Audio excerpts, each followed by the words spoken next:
Hey Candace, how's it going? Great, Pranay. I appreciate you taking some time to chat during the holidays. Very excited to chat. I'm super excited to be here with you. Yes. Yeah. And we're going to talk a little bit about stuff that I really enjoy, how to make an impact. A lot of us, small business owners, doctors, entrepreneurs, we don't necessarily get into this because we want to make money. Money is a great side effect, of doing the right thing, but you help people transform their lives and really create an impact on their own lives, the lives of their families, and really the people that they want to help the most. Absolutely. That's my passion. And I love what I do. I love helping people grow and understanding the power that they have to make a difference in this world. So, Candace, tell us a little bit about your background. How did you get to where you are now? Well, I have uh, worked in the corporate world and higher education both for over 22 years. I worked in IT and implementing ERP, enterprise resource planning systems, which are mission critical systems that companies work on. So in that role, I was project management. I had a team of my own of programmers. I oversaw consultants and vendors. I worked with stakeholders, top top executives, as well as the middle directors and people to connect the business principles and rules with the technical side. I was that liaison. I was the project lead, connecting cross-functional teams. So a lot of leadership is required there. Not always do you have direct reports that you're working with, but you have other people in other departments and areas that you're leading as well without that positional power. So you really need to learn how to connect with people and build a connection, a win-win situation, especially with vendors outside of the company. How do you influence and get them on board and get them moving with you? So leadership is critical, building the connection with other people and having the character that people want to stand behind you and join with you in partnership to make a difference. Even though this podcast is called From MD to Entrepreneur, most of the audience are still, in the corporate job or still in their 9 to 5. So a lot of what you say will be useful to them. A lot of times you have to get your boss on board or the people under you. So I'd love to kind of delve a little bit deeper in how you get buy-in for, your various projects with the people, the stakeholders, as you mentioned, that you need to get on board. Well, first, let me say this. Leaders, people in management positions often are there with confidence. They have great skills, have been motivated up. Sometimes they need to further develop their ability to lead other people with their influence, and that's what I like to focus on.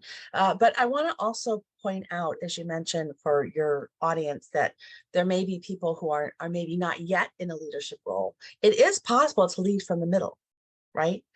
It's all about self-leadership. It's about understanding yourself and growing yourself and your personal skills, your confidence in the hard skills that you have, but your ability to connect with other people, building your emotional intelligence so that you have your self-awareness, you understand what's happening within you, and you can self-regulate yourself, and then have that social confidence to walk in a room and be able to look around and see what people are experiencing, what's going on with them, and really connect with them and find a way to know what motivates them and how can this project we're working on enhance their job or their position or their connection with other people. It's about building that bridge to find what motivates them to move everyone together in unison. Could you give us an example of how you've done that or how you've built that bridge? Because I hear a lot of times that you gotta tell people what's in it for them, but just that process of doing that and trying to figure out what they want is a little difficult to me. So I had a vendor who was owned the software that the company ran on. Okay. And I've heard people say, I really don't like working with vendors because we don't have any control over them. We can't get them on board. We can't get them to cooperate with us. Well, that I guess is a skill set. And I had a boss one time say, Candace, I've never had anybody who can connect with vendors as well as you and really build that partnership to move forward. So I was shocked to hear this person say that. Like, really? Uh, because there's going to be conflict. Where two or more people are together, there's conflict. And if you have a system or a project, something may go wrong, and that's a problem. And you got to hold people accountable. You need to draw them in to get action moving forward. How do you do that? So I think it has to come from a heart of caring, right? And we have to like position the situation where, look, we're in this together. This is your software, and I want your software to excel, and I'm your customer, and I want to give you good reviews on your customer, on your software, right? And you've got some bugs in your software that's not working. So let us help you improve your software so that we can move forward together, right? And I could be happy to be your biggest fan and share that testimony with other people, as well as I need you to be on board to help us move forward. This is a partnership, right? If you want us to stay with you and move forward with you, we have to be able to work together. So, there were often times my vendors knew if something was wrong, they would hear from me. But if something was right, they would hear from me, right? I made sure at Christmas to send a note of gratitude and so forth, right? I always let them know how much I appreciate them and their work, but also build that partnership. So when we needed to dig in, or we needed to get, we're hitting a deadline, and we have to pull in some programmers from around the world so that we've got a 24-hour working schedule so that we can keep this project moving forward. We did it. We did whatever needed to be done to get the job done, but we did it in such a way that everyone was winning, right? So it's, I have this problem, I have this deadline to, we have this, and this will make us look good, and, this could potentially make your program or system better. So just kind of, especially when things are going wrong, we get very eye-centric, right? Or and it's better to think about what, and this works for kids too, right? Like, what does the kids get out of it when you're trying to tell them to study, tell them that, yeah, remember how you wanted to be an astronaut? I don't think an astronaut gets D's, right? And trying to bring it back to them. So I love it. I think as adults, a lot of times we forget that, we get so bogged down and kind of narrow minded, or we get tunnel vision, and we just really think about what we need and what our goals are. Yeah, and especially during those times where you've got a crunch or a deadline, and people have to work overtime. They have to really pull in and do more. It's important to reward them. It's at some point. Like, you can't just keep demanding people to give more and more and more with no break or no end in mind. So it's okay to call on people to do above and beyond. But at some point, you have to give them the resources they need so they're not living in that crisis mode continually, right? So identifying those things as well is important, and sharing the gratitude along the way. Yeah, recently in Twitter, Elon Musk said everyone needs to be in hardcore mode and just be working nonstop. And about 20% of the engineers all left on the spot. So, people can't go from crisis to crisis nonstop. Right. They can't. We don't have the resources to do that. We have to have a break. We have to be honored. I had an employer in my early 20s who had a meeting. He was an entrepreneur, and he pulled everybody together, and he was like, look, this is the business, and you've got to put your best foot forward, and you've got to give us 110%. And if that means you have to be away from your family, it doesn't matter. This comes first. And I was shocked. Because, like, no, your family has to come first, right? Now, there are maybe times, small windows of time, where you have to put in for a deadline. I get that. But let's not forget our priorities and our values.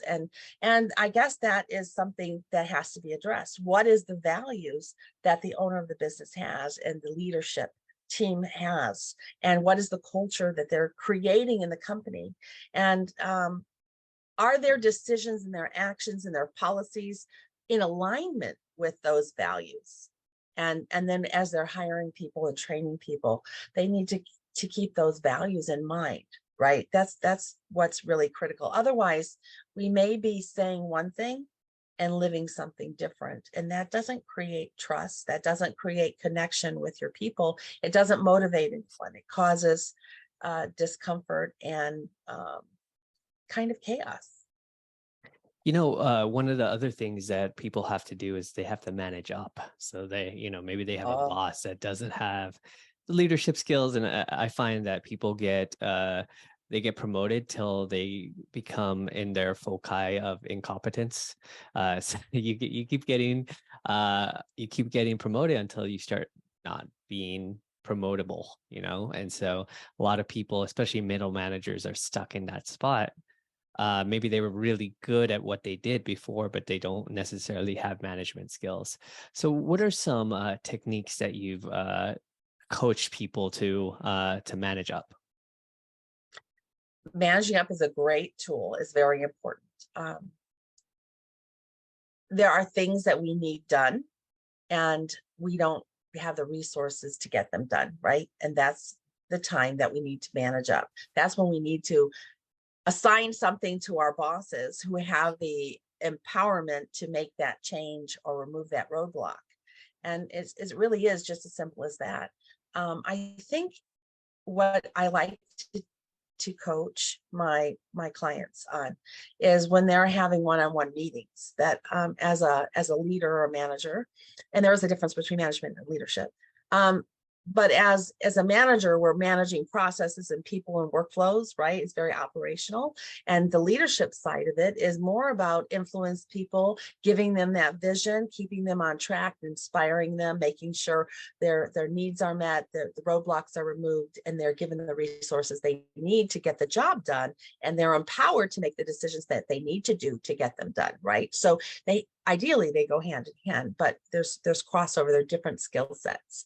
So as you said, often people get promoted because of their competence in a certain area. Oh, you're doing so well here, let's give you a promotion, and they promote them, and that's great. But now that you've promoted them to be a lead over other people, we need to train them on how to connect with those people and how to inspire them and how to lead, right? It's a whole different skill set.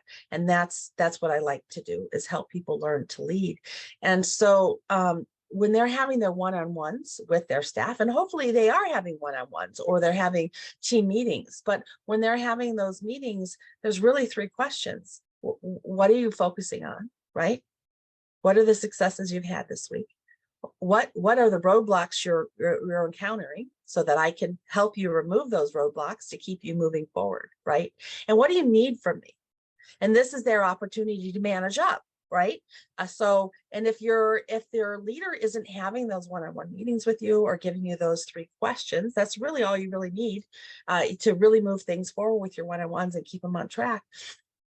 Then you go to your boss and you say, listen, I have this project, I really want to move forward. I have these deadlines coming up, but I'm running into some roadblocks and I need your assistance to help remove them. It really is just as simple as that. Now, why would your boss not want to help you remove those roadblocks? Because when you're succeeding, your boss is succeeding, right? If he's not or she's not helping you remove those roadblocks, your team is going to fail. And as a supervisor, they don't want that. So you politely and kindly let them know, I need your help. We're running into some roadblocks. What can we do? And ideally, when you go to them with a roadblock, you would bring 3 recommendations on how to solve those, right? You just don't take a problem, dump it on your boss, go, here's a problem, fix it. You go in and say, listen, I'm running into these roadblocks, and I've identified a few options that we have to get past these roadblocks, but I'm not in a position to make those calls, and I need your help. Or maybe you have something else that you'd like to recommend. I'll tell you, your boss will be greatly appreciative that you've come with recommendations. You may have thought of something that they don't think of because you're closer to the issue.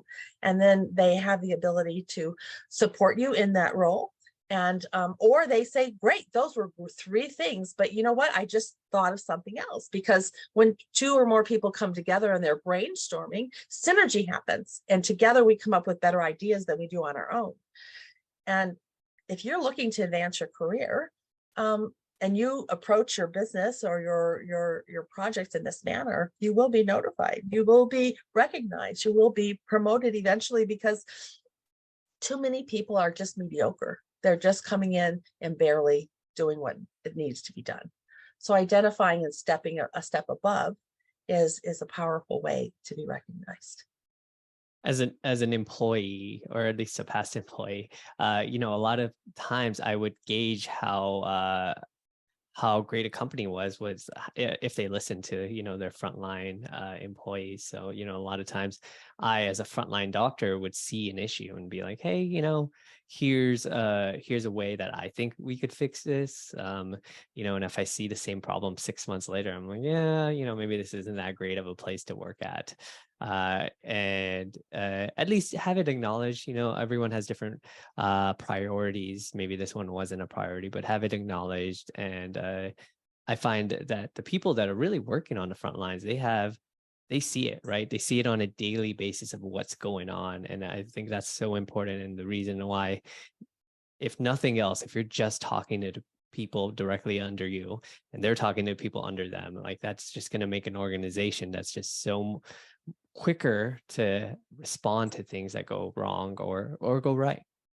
Absolutely. You're absolutely right. You're in the trenches, you're closest to the customers, you're closest to the challenges. You may see things. So it's a red flag if you're seeing things that need to be fixed and people aren't empowered to fix them. And if you ask them about it, they go, well, it's not my job. Or nobody's listening to me, right? So yeah, as a leader, we want to be connected to our people. That's what I'm talking about when I say there's competence, there's connection, and there's character.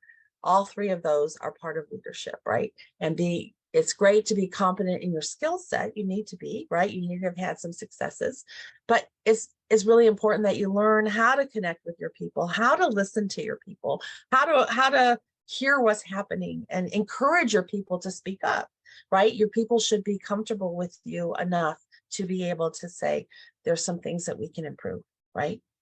Can we do this another way?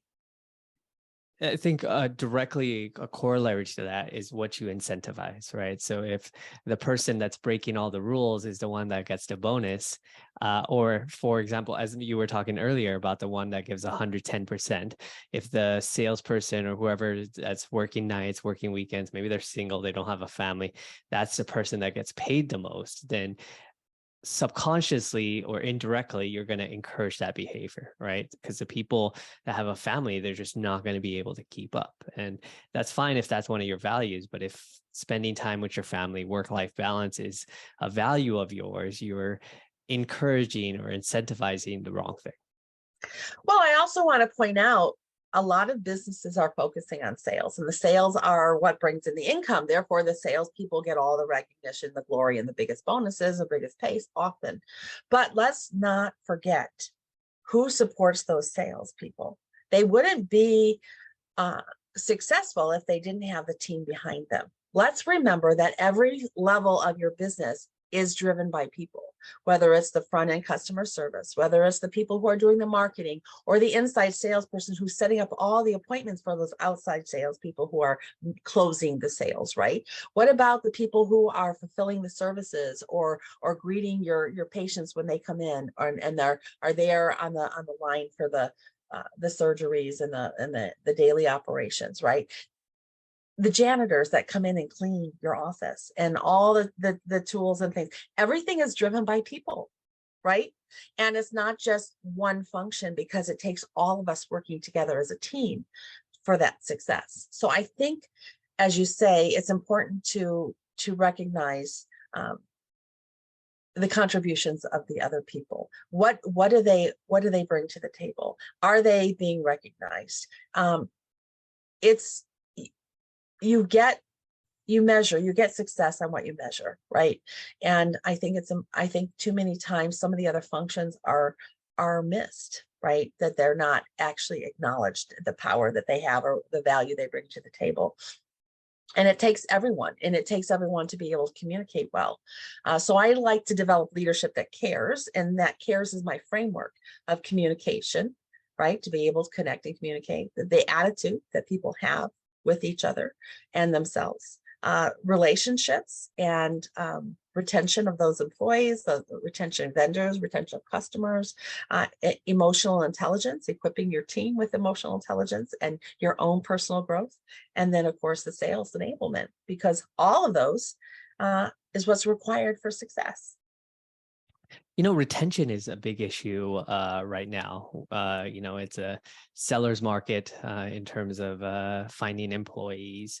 We'll see how that changes in the near future, but at least for now, it's really hard to get new talent and to retain great talent. So, what are your thoughts, and what are you advising people to try to keep great people? To keep the great people, I think we need to appreciate them and build into them, right? I have some programs that are nurturing of how to nurture your employees, how to grow your employees, just some ongoing things that really make them feel valued. That, again, that they're growing. People want to grow naturally, right? And growing isn't always a natural thing. People just get through their day doing the things that are on the agenda, hitting the deadlines they have to do, getting their kids to where they need to go. Just it's just driven on autopilot mode, just doing what has to be done. So when we can introduce opportunities that nurture them, that grow them, give them additional perspective, additional tool sets that can help them get their job done and relate with other people better. People like to come to work when they feel valued, when they feel they're bought into, that there's something I'm growing and getting something out of this. I'm not just stuck in a rut. I'm becoming something better, right? I'm becoming better. My relationships are going well. People want to be here. People want to grow. That's a huge way to keep employees, right? To really build that sense of value within them. And that's different than the leadership development. That's just some natural nurturing, growing things that we can do. But then on the front end, when we're hiring, we need to be hiring for connection and competence as well as the skill set, right? Too many times you see a job and they're hiring only for competence in the hard skills, right? Do you know these software? Do you know these, procedures, or right? This is a hard skill set, and they're not looking at the value of the person or their ability to communicate and connect with other people. And what are they in alignment with us? Do we share a common language? And when you bring somebody on, that onboarding process is essential, right? It's essential to build a common language, that people have the same definitions for terms. Otherwise, I'm talking to you about respect and you're thinking one thing, and my definition of respect is completely different. And so you think you understand me, but we don't, because we have different definitions and connotations to words. So onboarding is important, bringing an employee in, teaching them the design of the culture that we want to work in, developing that common language that we share, making sure we know the policies and procedures, the expectations of each other, not just assuming that they're given the resources that they need to do. Maybe connecting them with somebody in the company who's been there a while and is a good employee, and giving them a mentor, right? Maybe helping show them around, getting them connected, so they're not feeling isolated or unaware, because there's always that hierarchical structure within a company, and then there's that subculture, right? That unofficial hierarchy, right? There's certain people in the company who have more influence than that org chart might say. They might not even show up in a leadership role in that org chart, but yet they're an extremely influential person. They know how to communicate and connect, and they know how to maneuver through the company. And that's the person you want on your side always. Always. Yeah. Yeah. So Candace, we talked a lot about hierarchy, and a lot of what we said can be used everywhere, but works best in a bigger organization. So, a lot of my doctors, maybe they have one employee, or maybe they have a couple like I do. But it's difficult to put into place some of the stuff that we had talked about. So how do you create that leadership framework in a smaller company when there's, it's a fairly flat structure, meaning there's not like 10 different layers in the business? Well, are you connecting with your employees in a way that lets them know you care? Are you checking in with them? Maybe they're remote. Maybe they're not even working in the same location. You have a virtual team. Mm-hmm. Are you talking to them weekly, daily? How often are you talking with them? And when you talk to them, is it only about business? Like, here's a transaction, I need you to do this and that, and that's it? Or are you like checking in? How's your family? How are things going? Like, what's happening in your life? Like, we haven't talked in a couple of weeks, like checking in with them, letting them know that you're there. Maybe asking their opinion on, this is what I'd like to see done, right? Do you have any thoughts on how we might better do this? If this is the outcome that we're looking for, what can we do differently? You may have thoughts. Maybe you don't share your thoughts first. Maybe you ask them to contribute if they have thoughts on those things. You'd be surprised at the value that your employees can bring you. Even when you have a flat, small surface, they may have insights that you don't see. But if you're just so busy telling them what to do all the time and not asking them, do you have ideas? Do you have, some framework? Do you have some concepts that you think could promote this better? They won't give it to you. So involving them, letting them know how much you value them, that is huge. I'm telling you, it's huge. And on a flatter structure, that's what makes people want to come to work every day, to feel needed. They want to feel part of something bigger, right? But if every day I just come to work and I'm just being told what to do all the time, and nobody really cares about my life or what I'm going through, or if I have any opinions on how to help you improve this company, then why am I here? Back in the early 1900s during the Depression, they would just pay people to do stuff, and there was no real rhyme or reason. So they would pay one group of people to dig holes and another group of people to refill the holes. And, everyone was happy until they found out that was what they were doing. And none of them wanted to do it anymore. And this is during the Depression, one of the worst recessions of our generation, not our generation, but of the past 100 years, and people didn't want to work because there was no autonomy, there was no growth, there was There no was no purpose. purpose. Exactly. And even in those times when people needed money, they couldn't eat, they didn't really want to do it, so purpose is definitely one of the most important things. And I find in medicine, a lot of times that's taken away from us. We get told what to do. There's all these requirements and corporatization of medicine. And I think that's why a lot of us see the appeal in entrepreneurship, because then you can kind of create your own purpose and you can create something that you're interested in and the impact that you want to make on the world. So you bring up a good point. And as MDs, doctors, oftentimes, correct me if I'm wrong, but from a consumer perspective, it seems that, there is a lot of hard work, a lot of finances, an enormous amount of time is developed and poured into the education to become a doctor.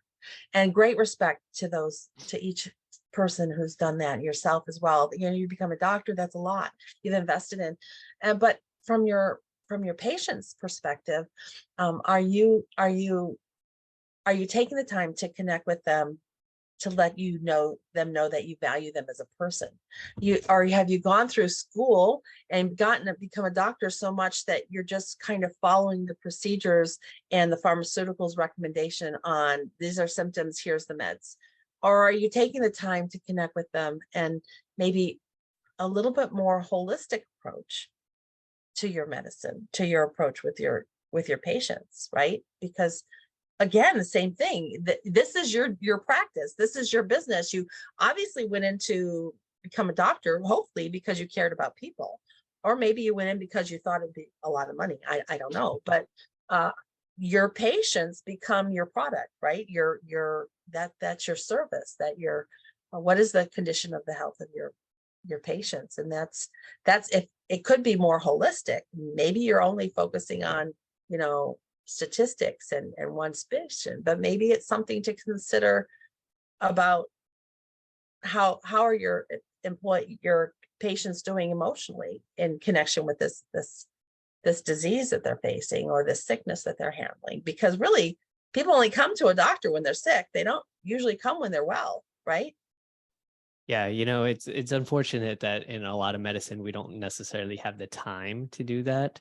But yeah, part of our process and is, asking about their socioeconomic status and, their family history and all that stuff. But you got to do all that in 15 minutes. But, that's the nice thing. If you own your own practice and you're able to have it do well and then maybe you can squeeze that to 20 minutes or 25, or maybe you have a business on the side and, medicine's just something that you do because you care. And that's kind of where I'm at, don't necessarily have to practice medicine. So now I can practice in the way I want, and the way I want is a lot different than the MBAs that are in charge of the hospital.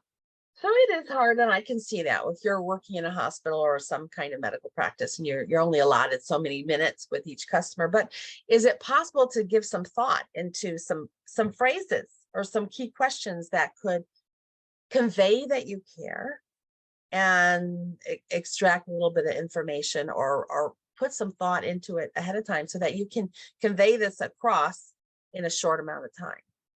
Right. Every time I leave a room, I always tell people that I hope they feel better soon. And people are just, they love it, and I do hope that I tell them, I hope I never see you again. I hope I never, or don't see you anytime soon. And those small little things that don't take any extra time just make them feel so much better that like, hey, I want them to do well. This isn't just a transaction. And it totally carries over to business. And this is why I think entrepreneurship actually makes you a better doctor, because you have to worry a lot more about the people, and at the hospital, they need you, the patients need you, but in business, maybe they need you, or maybe you need them, and you're able to build these people skills or leadership skills. All doctors are leaders. They have a team of nurses, techs, and other doctors, and it's so important to learn these management skills, because we don't learn these in medicine because there's too much medicine to learn. Yeah, that's what I've heard, that doctors are so focused on all the medical learning that they're doing that when they get into actual business world, they don't have that connection skill or some of the business skills that they need. And that's why we have people like me who want to help you, that we're here to support developing you and your team, and getting you into the right elements, well-rounded, right? Because you've got an outstanding skill set, but we need to focus on some of these other skills as well. So Candace, I'll change my last question up a little bit. So if you have a new leader, what would you recommend spending her resources on, either time or money, to make her a better leader as quick as possible? Well, I have some courses, developing the leader within you and developing leaders around you, right? And those are and leadership principles that we go through. So I think as a new leader, understanding some principles of leadership and what that looks like, and what are those things within you that need to be developed, and kind of, so one-on-one coaching or with a small group of leaders that we could go through the material together, really focuses on what is the difference between management and leadership, right? And what do these principles look like? Not just understanding a principle, but how do you apply them in your day-to-day life? Like the Pareto principle, right? This 20-80 principle. You got 20% of what you do gives you 80% of the results that you have, right? That you get. Do you know what those 20% of things are, those things that you should be spending your time on? Do you know what your strengths are, so that you're focusing in your strength area, and you have the people around you with a skill set that can fill the gaps for you?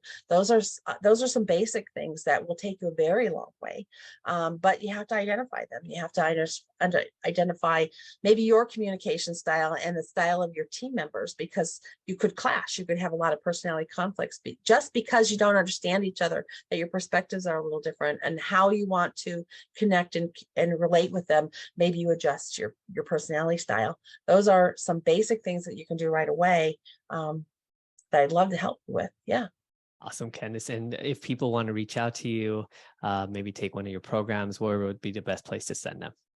Well, my website is CandaceMae.com, and that's Candace with an A, CANDACE, Mae, MAE.com. And that's again, my website, it gives you appointment opportunities there. We've got sections there that share some information about services. Now, if you want to hear a client testimonial and kind of get an idea of some of the services we have, you can go to CandaceMae.com/team-leadership. And that will give you a kind of an overview, a larger overview of some of the things and the impact that I've had with some clients. Awesome, Candace. Thank you so much for your time. Appreciate it. Glad to be here.